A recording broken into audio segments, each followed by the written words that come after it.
Chapter 1. A New School. Parents and grandparents say that the years you spend at school are the best years of your life. Maybe it's true for some young people, but it wasn't like that for me. Not at the beginning, anyway. My name is Alice May, and I'm 11 years old.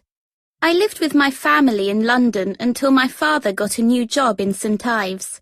We moved to beautiful Cornwall one summer. This is my story. The sun shone over St Ives, a seaside town in Cornwall. It was a busy fishing port. There were small stone houses and white sandy beaches. Lots of families lived there. The town needed a bigger, more important school, so a famous architect designed a secondary school. The school was for children between the ages of 11 and 18. It was called the Fairbrother Academy. The architect was very clever, and he also loved music. Every school needs a concert hall with a stage and lights, he said. The concert hall he created was wonderful. He also built a large gym, art studios, computer rooms, and classrooms that were big and bright. The outside of the school was beautiful. There was a large front door and lions around a fountain. There were gardens and playgrounds, and birds sang in the trees.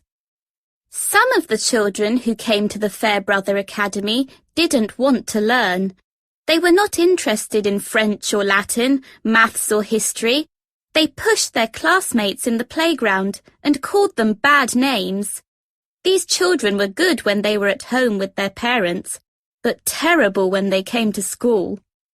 I can hardly sleep before the first day at my new school, the Fairbrother Academy.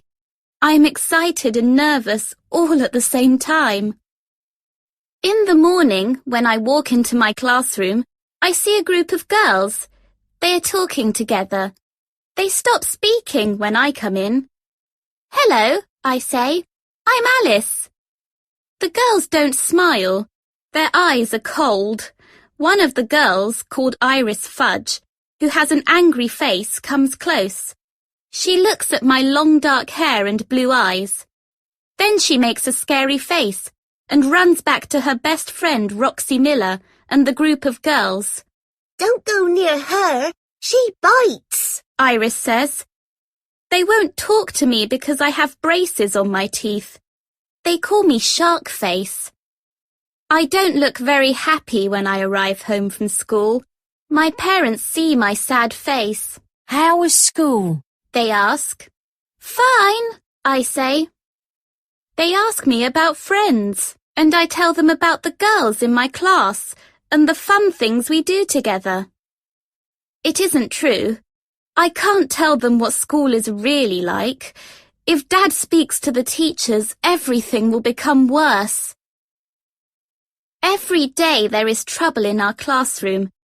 The bullies don't like children who are clever and do well at school, or children who wear glasses.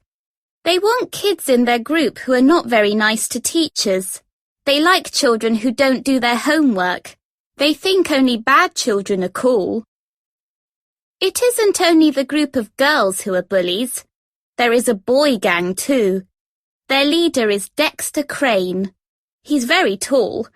Dexter pushes his classmates when they're in the playground. His friends, Ajax McCoy and Blaze Fenton, watch and laugh. They stand behind him. At home in our house, a little bird sings in the tree near my bedroom window. She sees me crying, and I tell her what school is like. The little bird shakes her head. She doesn't like it at all.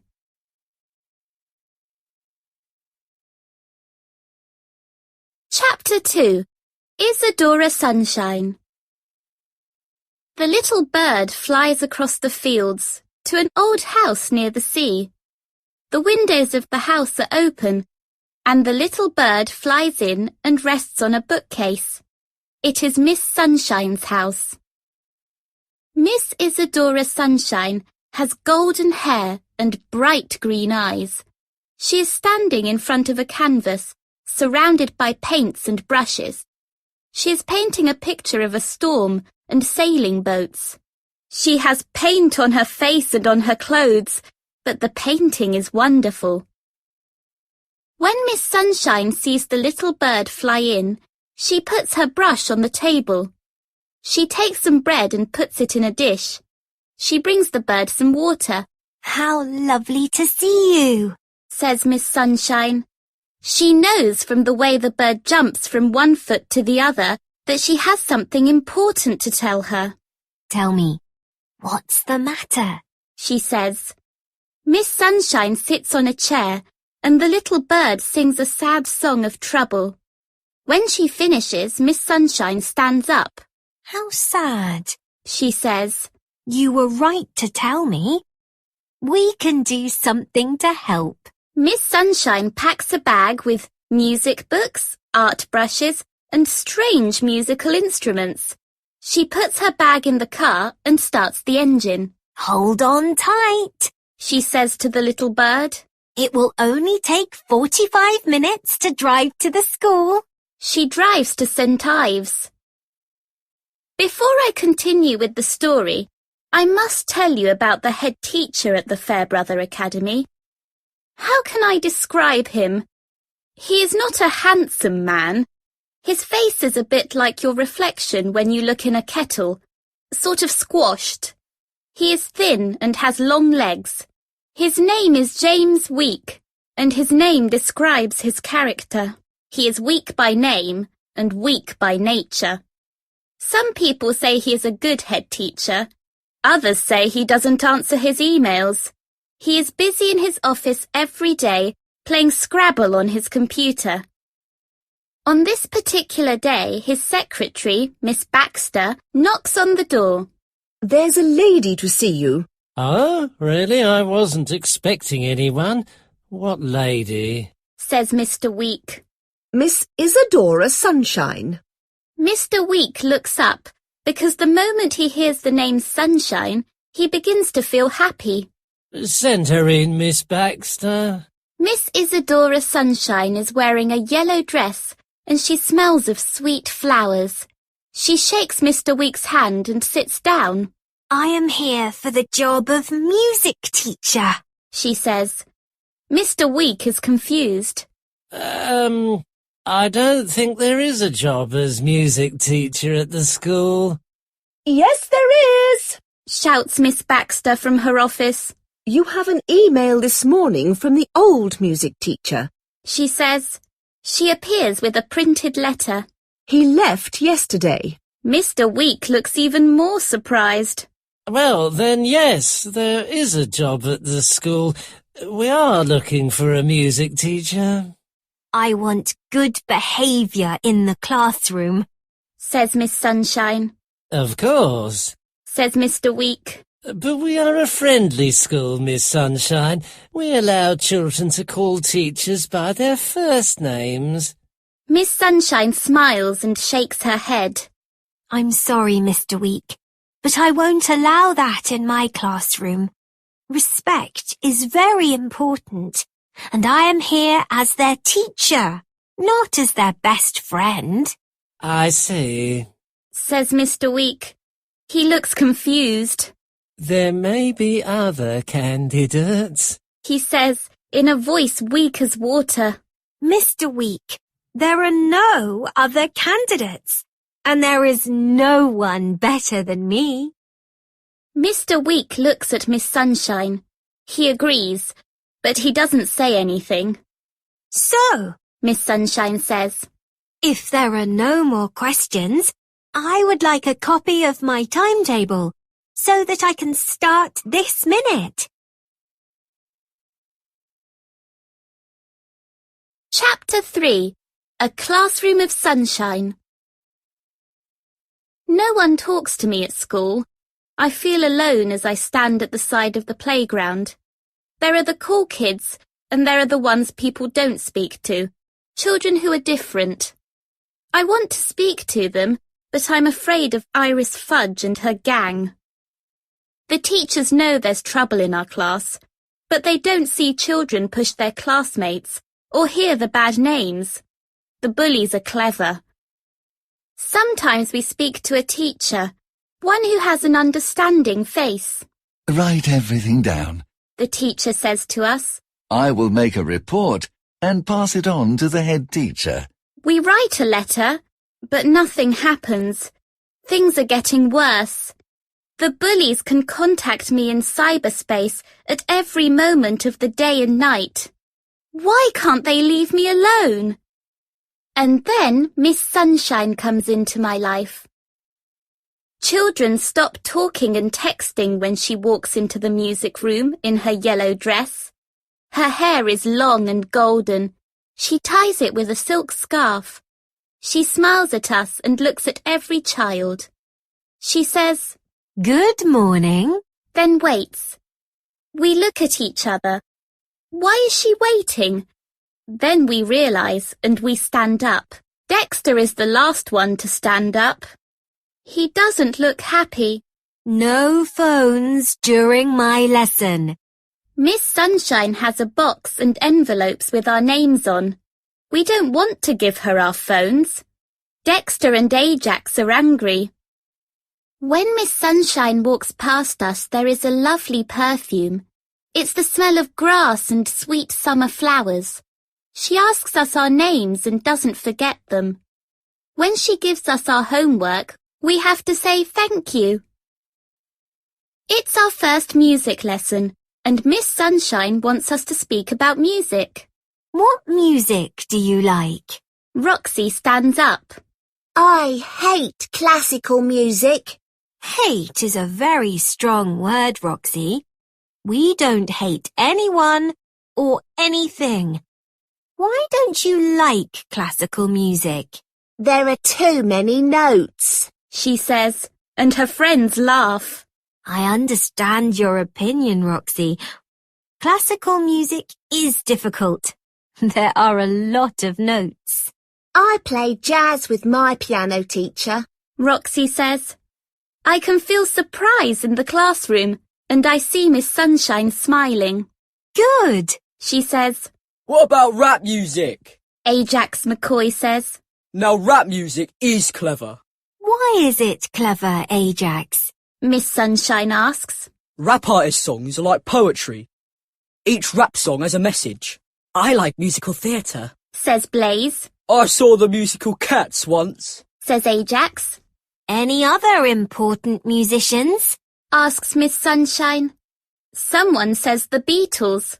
The class says, No! You're right, says Miss Sunshine. The Beatles were important for all the music that came after them. What about Ed Sheeran? Says Naomi with a stutter. She never speaks. Excellent, Naomi. Ed Sheeran was really good at music when he was a small child. Like Mozart.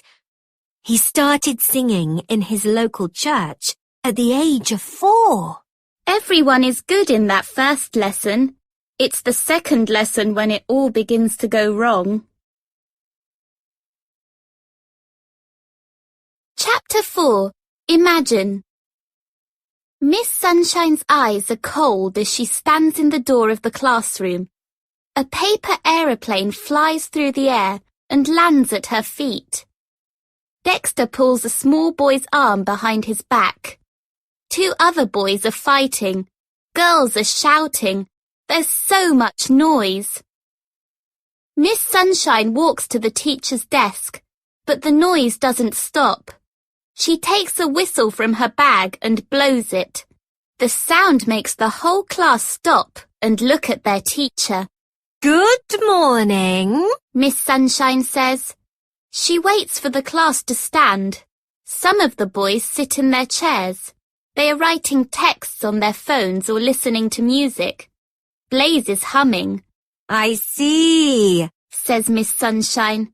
She speaks only to the children who are standing. Can you bring your chairs round the piano? I take my chair and sit next to Emma. She's a sweet girl who works hard. She's clever and they laugh at her because she wears glasses. I don't know what Miss Sunshine will do about the other children. She takes some paper from her bag and gives a sheet of paper to Dexter, Ajax, Blaze, Roxy and Iris. I would like you to write me a few paragraphs on the music I like, she says. She walks away. They don't say anything. She looks at us and says, Take a deep breath. Someone laughs, but Miss Sunshine closes her eyes for a moment. Stand up. We all stand. Shoulders down. Stand tall. Straight backs. We sing some scales. Our music lessons are a lot of fun. Our old teacher didn't let us sing in music lessons. There are some things in this world that are amazing. I love singing to a real piano. Miss Sunshine plays really well, and then she gives us the music to Imagine by John Lennon. We don't look at the words. We know them. We put the music down and sing from memory. Miss Sunshine asks if anyone would like to sing a solo. The girls whisper, Emma. Shy little Emma, who is clever and wears glasses, has a wonderful voice. And it's strange, because now Dexter, Ajax, Blaze, Roxy and Iris are alone. They are miserable, and we are smiling and having fun. At the end of the lesson, Miss Sunshine collects the sheets of blank paper. She tells them to stay behind. I want to speak to each of you, she says. But we'll miss the school bus home, says Iris. My mum will be angry. The driver will return and take you home later. I'll phone your parents and explain everything. Roxy gives Iris a killer look, and they become even more miserable. For the first time, I run laughing out of school with Emma. We are smiling and singing Imagine. Chapter 5. Feeling Good. The next morning we go into the music room. I don't know what Miss Sunshine said to Dexter and the others yesterday, but the mood is better. There is more respect. Roxy and Ajax are sitting quietly. They aren't sending text messages. Blaze isn't humming. Dexter isn't rocking on 2 legs of his chair. I hope we are going to sing round the piano. But Miss Sunshine takes an unusual object from her bag. This is a singing bowl, she says. When I run this wooden stick around the bowl, it makes a sound like a bell. This bowl is very old. Listen carefully until you can't hear the sound anymore. The singing bowl makes a mysterious sound. It sings in my head. About a minute passes. There is complete silence in the classroom. What can you hear? Miss Sunshine whispers. Nothing at all, miss, says Emma. Remember that there is silence in music too, and moments of silence are important in our lives. Sound and music can help, and mindfulness helps your brain to work better. Let's make a brain. What? We look at each other. Put one hand in the air, says Miss Sunshine. Now put your thumb across and curl your fingers over the top. This is the brain. Cool, says Ajax. The mind is complex. It talks. Sometimes there's a lot of stress in our heads. My brain is always talking to me, says Ajax. That's fine. Everyone's brain talks, says Miss Sunshine. We can help our brain relax when we are kind to other people. It makes us feel good. Singing makes me feel good. Can we sing again, miss? Asks Ruby. Of course we can. Bring your chairs closer to the piano. Miss Sunshine gets us to sing some scales. Miss Sunshine asks Roxy to play the piano. Roxy looks shy at first and says she's too embarrassed to play in front of everyone. When Miss Sunshine says that Roxy can play some jazz, she jumps up. Roxy has got great rhythm. She's really good. I didn't know she had this talent. We sing a song my mum likes, You've Got a Friend by Carole King. I like the words of this song, and singing together makes us feel more united as a class. Singing and mindfulness are helping. My brain feels better by the end of class. I'm less stressed and more relaxed. When the bell rings, we skip to our next lesson. Chapter 6. Fire! Dexter and I sit near each other every day on the bus. We get on and off at the same stop, but he doesn't walk with me. He walks far behind me. He kicks stones along the road. I hurry ahead because I want to get home. I know where Dexter lives. I pass his house every day, but this afternoon, as I look across his front garden, I stop. Dexter! I shout. Quick! Hurry! There's a fire! My voice is high. I am afraid. He starts to run. Together we run towards the smoke and flames. Who's in there? I say. Mum and my little sister. She's only 3. I pull my phone out of my pocket and dial 999. I shout fire when they ask me what service I need. I try to breathe slowly and calm myself down. My voice is shaking when I give them the address. Dexter opens the front door and there's lots of black smoke. I'm going in, he says. Wait! I run to an outside tap and hold my scarf under the water. I run back and tie the scarf around Dexter's nose and mouth. I pull my jacket up over my mouth. I'm coming with you. He pushes me back. No, you're not. It's too dangerous. I know where Mum and my sister will be. Then he goes inside, and all I can do is cry and wait. 1 minute, 2 minutes pass. It seems longer. The fire brigade arrives, then 2 ambulances. Dexter appears through the smoke. He is carrying his sister. His hands are burnt, but he wants to go back for his mother. Leave it to us, says a fireman. Firemen pull Dexter away from the burning house. He doesn't want to leave. They lift Dexter and his sister into the ambulance and put on the emergency blue light. That scares me. A fireman appears carrying a woman, and at that moment, there's an explosion. Move away from here! It isn't safe! A fireman says to me. I can smell fire on my clothes and in my hair. There's nothing for me to do. I walk home. Dexter is away from school for 10 days, and when he returns, he has bandages on his hands. Everyone is pleased to see him, especially Miss Sunshine. How is your mother and your little sister? She asks. Dexter smiles. They're doing well. The doctors are great. They are still in hospital, but they will be home soon. So you are living with your grandma? Dexter smiles again. Yeah, she's lovely. We'll be there for a while until the builders repair our house. You were very brave, Dexter, Miss Sunshine says. Dexter looks at his shoes. Not really. I was scared when I went into the house. I couldn't see anything, and it was really hot in there. Do the police know what started the fire? Miss Sunshine asks. They don't know. Dexter looks around the classroom for me. Alice was there. She gave me her scarf to put over my mouth. It's the smoke that kills. You saved my life. Thanks, Alice. And our class cheer, and I'm crying.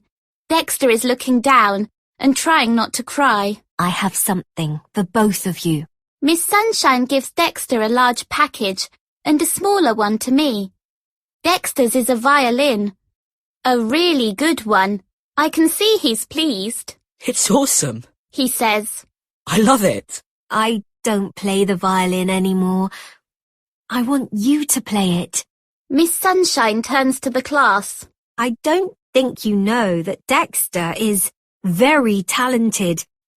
He plays jazz violin very well. She looks at Dexter. You can't play at the moment. Will you play for us when your hands are better? Dexter smiles. Of course. In my package, there is a ukulele. For the ukulele band we're starting, Miss Sunshine says. It's easy to learn, and I want the band to play in the school musical. A musical? A musical! Everyone says together. We all smile. Chapter 7. Everyone has a talent. My world is different, and everything is better. We all talk about the musical. We don't walk to classes, we dance along the corridors. Ajax, who's good with words, is writing the story, and we practice the songs every day. Our voices are better, stronger, with Miss Sunshine teaching us. Mr. Week hums when he passes the music room. Everyone has a talent. You just have to find it, Miss Sunshine says during our lesson. She's right. There are so many people in our class who have a special talent. Iris Fudge is a brilliant dancer. We didn't know. I love watching her when she's dancing. She becomes someone else, so beautiful and full of life. She's practicing after school every day with some girls who study ballet. People who are good at art are painting the scenery. And me? I'm singing in the chorus and learning the ukulele in my free time. I follow lessons online and I practice in my bedroom. Dexter is responsible for the orchestra and their rehearsals. He's very musical. He has a great feel for rhythm. And he's changed. He's kind to people, and that can make you feel good. And the funny thing is that Dexter is different physically too. His eyes are not small and hard. They are soft. He looks taller, more responsible. He smiles a lot. Dexter is someone I can trust. He's playing the violin again now that his hands are better. The sound he makes is beautiful. When he plays, I feel happy. We travel home together on the bus, and he talks about the music and performers he loves. He wants to go to music college in London when he finishes school. How often do you practice? I ask him. Every day. An hour before school and a couple of hours when I get home. Wow, I say. If I work really hard, I'll pass the audition. And then what? I ask. A career in music, I think. He says. I can play in an orchestra or form my own jazz group. What do you want to do, Alice? I want to be a doctor, I say, in a small voice. We sit in silence for a minute, and I start to panic. I'm expecting him to laugh and return to the old Dexter. But he smiles. You'll do it, Alice. It won't be easy and you'll have to work hard. But I know you'll do it. And I'm not sure why, but I feel strange. Chapter 8. The Talent Scout. There is no bullying anymore, and there is more respect for the teachers. The school magazine is all about the musical, interviews with the cast and with Ajax. The story is about people who are different. We can't all be the same. The message is to be kind to someone every day. Most of all, it is about the power of friendship. Tickets are sold out for all 5 performances, and we are all excited. I'm playing the ukulele in one song, and I'm singing in the chorus. The songs make us happy. We are full of confidence. School has a greater purpose. This is your musical, Miss Sunshine says. Smile and enjoy the evening. We are nervous as we wait. It's 5 minutes before the musical starts, and I look round the curtain at the audience. The concert hall is full. Why have all those parents brought video cameras? The music starts. This is it. We step into another world of lights and costumes, and little shy Emma sings beautifully on stage. It's a new and exciting experience. A live performance is very different. We can hear the audience laugh and clap. It's great to see their reaction. Their eyes are wide, their faces are smiling. They're enjoying every moment. I can see my parents' surprise when the chorus sings. We are fantastic. We sing and dance for 5 nights.